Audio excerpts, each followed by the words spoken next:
What's up, guys? The sun is just getting into the right spot to where it's tough to do a video without getting all kinds of glare coming in, but we should be able to get around that.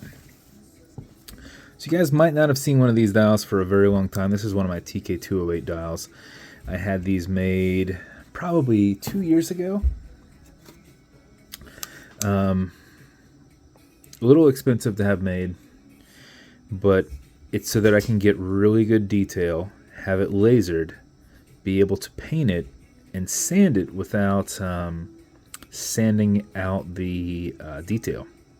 And then backside lume. So a little bit more expensive of a dial, but features the sub on here. I did all this in black, so you've got your black sub, all your indices, everything going around, as well as around every pip was lasered down, which is why those are black.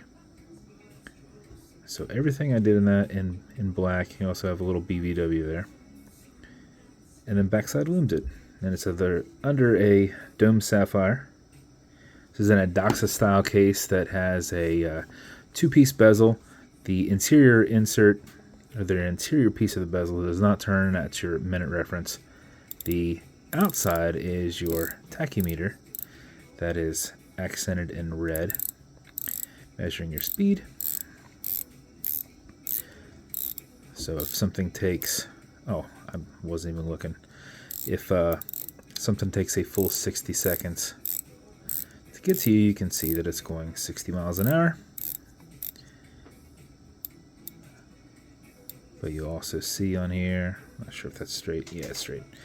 If it gets you in 30 seconds, it's going 90 miles an hour. If it gets you in 15 seconds, it's going 120 miles an hour. So I should point a reference on that. So silver handset in there. Seconds hand is done in the same style silver, but with a red arrow pointer on this.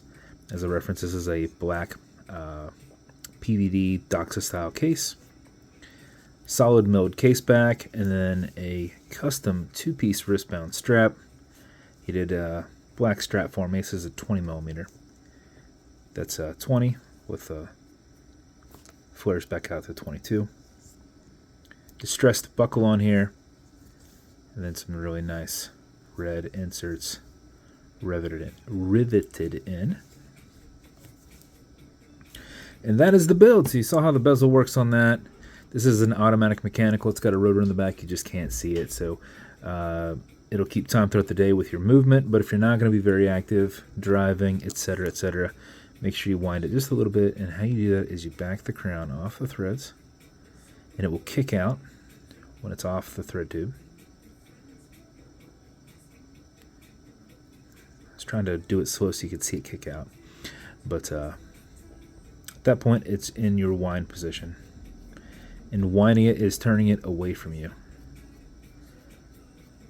So if you do this for 4 or 5 seconds before you put it on, that mixed with your rotor movement will keep your time throughout the day. But if you're not going to be active at all, driving all day, sitting at a desk all day, just sit here and wind it a little bit longer.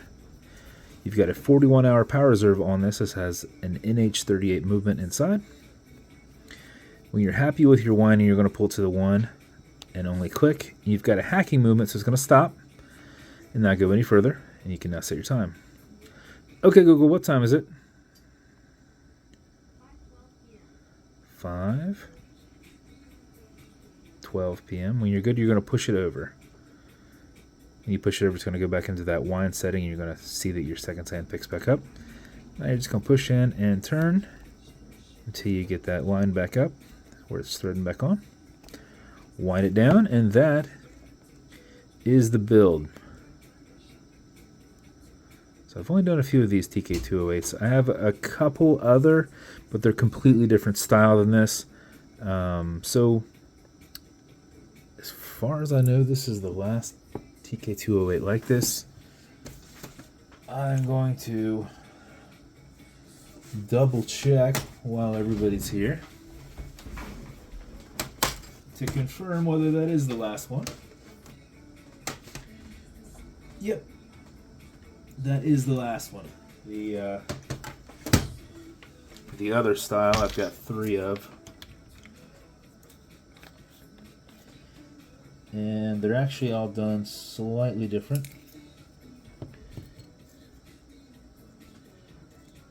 Oh, wait, I had one back here. What?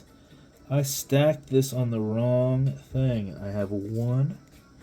I actually have two left I can do. But that's so you can see how I originally get them.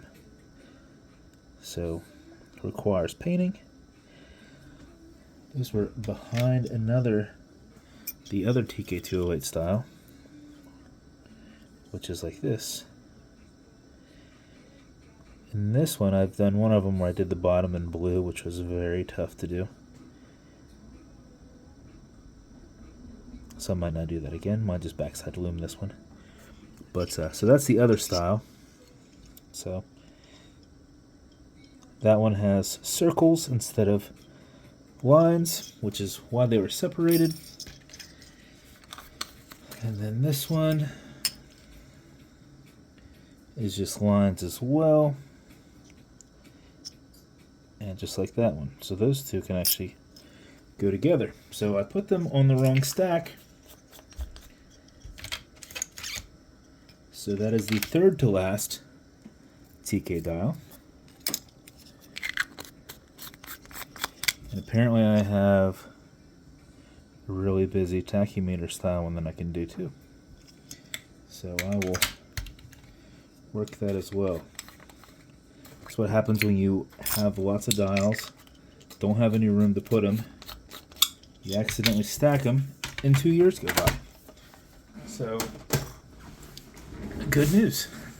So, if you don't win this one, this will be in the event tonight. I can still make you one. Can do one similar style or different. Black just happens to work best with it because it just really shows everything. But I can paint them in, you know, a gray or a custom color if you want them to be blue or battleship gray looks really good too. So that's the build. If it's going to you, congrats. As with every build, you're going to get matching beads. This one's going to come in one of my new 3D slider boxes done up in black. It's going to come with watch foamer. This is a cleaner that's good on all glass and metal parts, so everything here in the center. Non-streaking, non-toxic, non-residue, as well as a microfiber. And then you will also get some leather conditioner to keep that strap perfectly soft. If you ever feel that it's not as soft as it should be, applied on the front and back. Use a rag, t-shirt, something like that. Don't use your microfiber, and then work it in. Let it sit there, and it should be super pliable and soft once more. So once again, if this build's going to you, congrats. I hope you love it. And if you want me to build you something custom and unique, reach out and I'll see what I can do. And if you want to continue to see videos like this, like and subscribe as I put them up all the time. Thanks, guys.